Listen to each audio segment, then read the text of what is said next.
ആവശ്യത്തിനുള്ള വിളി നിർത്തിക്കോ. പല്ലടിച്ചാൽ പൊട്ടിക്കും. എന്നെ അറിഞ്ഞൂടാ നിങ്ങൾക്ക്. നിങ്ങളോട് നിങ്ങൾ സത്യം പറയാലോ. നിങ്ങൾ എന്റെ മാന്യമായ സൈഡ് മാത്രമേ ഇതുവരെ കണ്ടിട്ടുള്ളൂ. എന്റെ മാന്യമായ സൈഡ് മാത്രം നിങ്ങൾ കണ്ടുള്ളൂ. എനിക്കൊരു പബ്ലിക് ഇമേജ് ഉള്ളതുകൊണ്ട് ഞാൻ മെയിൻറ്റെയിൻ ചെയ്തതാണ്. നിങ്ങളെക്കാൾ താറ സൈഡ് എനിക്കുണ്ട്. അത് കാണിപ്പിച്ചു. നിങ്ങളെക്കാൾ താറ സൈഡ് എനിക്കുണ്ട്. പക്ഷെ അത് കട്ടുമോട്ടിച്ചു അല്ല ചെയ്യുന്നത്. മനസ്സിലായില്ലേ? കട്ടുമോട്ടിച്ച് ഞാൻ ജീവിച്ചിട്ടില്ല. ഒന്നും കേൾക്കാൻ വയ്യല്ല സുമിച്ചത്. ഞാൻ പോകുന്നു പറ.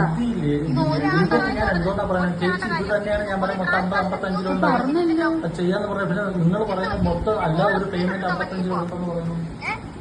ചേച്ചി അതല്ലേ ചേച്ചി ഞാൻ പറഞ്ഞത്. ഒരാൾക്ക് 50-നകത്ത് വെച്ച് ഞങ്ങൾ ഷെയർ ചെയ്ത് എടുത്തിട്ടുണ്ടെന്ന്, കിട്ടിയിട്ടുണ്ടെന്ന്.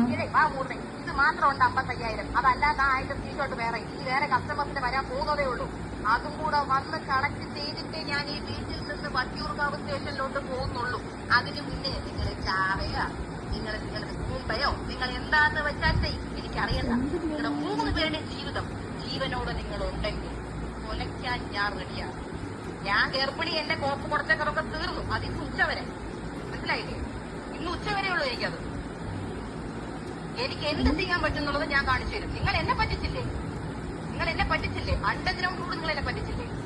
നാട് മുഴുവൻ അറിയുന്ന പോലെ നിങ്ങളെ ഞാൻ ഒരു പറ്റിക്കാൻ പോവുകയാണ്. ഞാൻ കൂട്ടാൻ പോവുകയാണ്.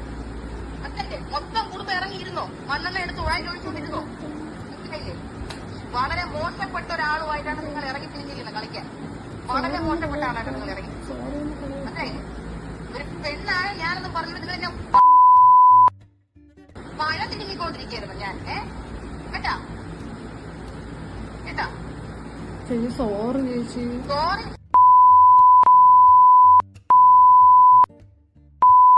മനസ്സിലായില്ലേ? സോറി ആർക്ക് സോറി? ആർക്ക് സോറി പറയണം? ആർക്ക് വേണ്ട സോറി? അതല്ലോ എഴുതി വെച്ചോ. യൂട്യൂബ് ചാനലിലൂടെയും പോലീസ് സ്റ്റേഷനിലൂടെ നിങ്ങളുടെ ഞാൻ ഫ്യൂച്ചർ തൊലിക്കും. യൂട്യൂബിലൂടെ നിങ്ങളുടെ ഇമേജ് ഞാൻ തൊലിക്കും. നിങ്ങൾക്ക് ലോകത്തെവിടെയും പോവാൻ പറ്റാത്ത രീതിയിൽ ഞാൻ ആക്കും. മനസ്സിലായല്ലോ? ലൈഫിൽ നിങ്ങൾ ആരും വാട്സാപ്പിൽ ഇനി പ്രൊഫൈൽ പിക്ചർ ഇടൂല. അത് ഇന്ന് നിങ്ങൾ നിർത്തും. ഇന്നത്തോടെ നിങ്ങളുടെ അവസാനത്തെ പ്രൊഫൈൽ റിമൂവിംഗ് ആണ്. ഇന്നത്തോടെ ആൾക്കാരെ മുഖം കാണിക്കാൻ പറ്റാതെ നിങ്ങൾ ജീവിക്കും. മനസ്സിലായല്ലോ? നിങ്ങളെ കാരണം കുറെ കാലം ഞാൻ അനുഭവിച്ചു. അതൊക്കെ നിങ്ങളുടെ മുമ്പിൽ ഞാൻ കെഞ്ചി ഞാൻ പറഞ്ഞു. ഞാൻ അത്ര അനുഭവിച്ചുകൊണ്ടിരിക്കുകയാണ്. നിങ്ങൾ ഇങ്ങനെ ഫിസിക്സ് കാണിക്കല്ലേ, പ്ലീസ് എന്ന് ഞാൻ പറഞ്ഞു. നിങ്ങളോട് കോമഡി പറഞ്ഞു നോക്കി. നിങ്ങൾ അനിയത്തിമാരെ പോലെ കണ്ടു നോക്കി. ഞാൻ അങ്ങോട്ട് സോറി പറഞ്ഞു നോക്കി. ഞാൻ ചെയ്തിട്ട് എന്നോട് നിങ്ങൾ ചെയ്ത് എന്താണ്? നിങ്ങൾ എന്താ എന്നോട് ചെയ്ത്? പിന്നെ ഈ പറഞ്ഞ കസ്റ്റമർ, ഇപ്പൊ ദിദ്യക്ക് അയച്ചിരിക്കുന്ന കസ്റ്റമർ, അവരെനിക്ക് മൊഴി തരാമെന്ന് പറഞ്ഞിട്ടുണ്ട്. കാര്യം അവരിത് എനിക്ക് തരുന്നു എന്നുള്ള വിശ്വാസത്തിലാണ് ഈ പൈസ തന്നിരിക്കുന്നത്. അവരുടെ എല്ലാ പാർസൽസും ഞാൻ അറിയാതെ ഓഫീസിൽ നിന്ന് സ്റ്റോക്ക് പോയിരിക്കുകയാണ്. തന്റെ അച്ഛൻ എടുത്ത സ്റ്റോക്കാണോ ദിവ്യ അത്? തന്റെ അച്ഛൻ മൈസൂരിൽ പോയിട്ട് ഉണ്ടാക്കിയ സ്റ്റോക്കാണോ അത്? പറ ദിവ്യ. ആ ട്രെയിൻ കയറി മൈസൂരിൽ പോയി എടുത്ത സ്റ്റോക്കാണോ അത്? അല്ല. പിന്നെ ആരോട് ചോദിച്ചിട്ട് അത് വിറ്റത്? അത് ആരോട് ചോദിച്ചിട്ട് ദിവ്യ വിറ്റു? 55,000 രൂപയുടെ സ്റ്റോക്ക് ആരോട് ചോദിച്ചിട്ട് ആ കസ്റ്റമറിന് വിറ്റു? എന്നോട് ചോദിച്ചോ? അശ്വിനോട് ചോദിച്ചോ? ആരോട് ചോദിച്ചു? പറ. ഇത്രയും നേരം അശ്വിൻ സത്യം പറ എന്ന് മാന്യമായിട്ടാണോ നിന്നോട് ചോദിച്ചുകൊണ്ടിരുന്നേ? മാന്യമായിട്ടാണോ ദിവ്യ ചോദിച്ചുകൊണ്ടിരുന്നേ?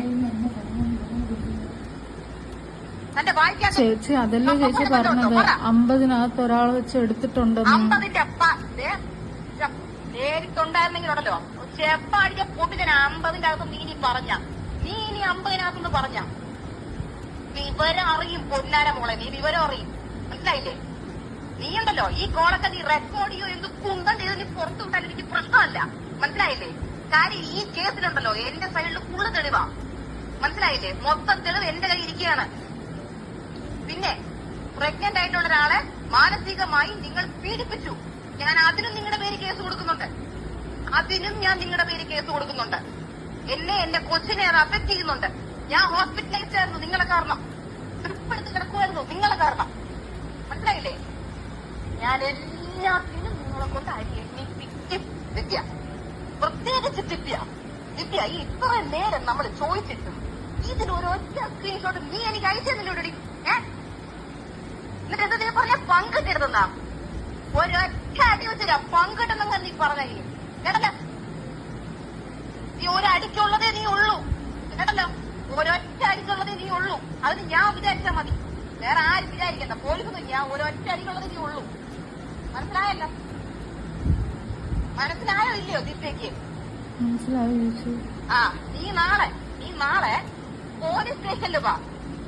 പോലീസ് സ്റ്റേഷനിലേക്ക് എന്നെ ആരും സഹായിച്ചില്ലെങ്കിലും കുഴപ്പമില്ല. ഞാൻ ഒറ്റയ്ക്ക് ഓട്ടോ വിളിച്ചിട്ടായാലും ഞാൻ പോയി കേസ് കൊടുത്തിരിക്കും. കാര്യം ഇതിന് എനിക്കൊരു ഉത്തരം വേണം. നിനക്കൊക്കെ എന്തോന്ന് മിനി സ്റ്റേഷനിൽ തരാൻ പറ്റൂലല്ലേ? കാര്യം എന്ത് ഊമ്പിപ്പിച്ചിട്ടിരിക്കുകയല്ലേ? ഊമ്പിപ്പിച്ചിട്ട് എത്ര ഹോൾസെയിൽ പർച്ചേസസ് അവിടെ വന്നെന്നുള്ളത് എനിക്ക് അറിഞ്ഞേ പറ്റൂ. മനസ്സിലായില്ലേ? ഡെയിലി നീയൊക്കെ പറയില്ലേ സോൾഡ് ഔട്ട് ആയി ചേച്ചി, സോൾഡ് ഔട്ട് ആയി ചേച്ചി. കണ്ടവരുടെ പാർസൽ അയച്ചു വിട്ടിട്ടാണ്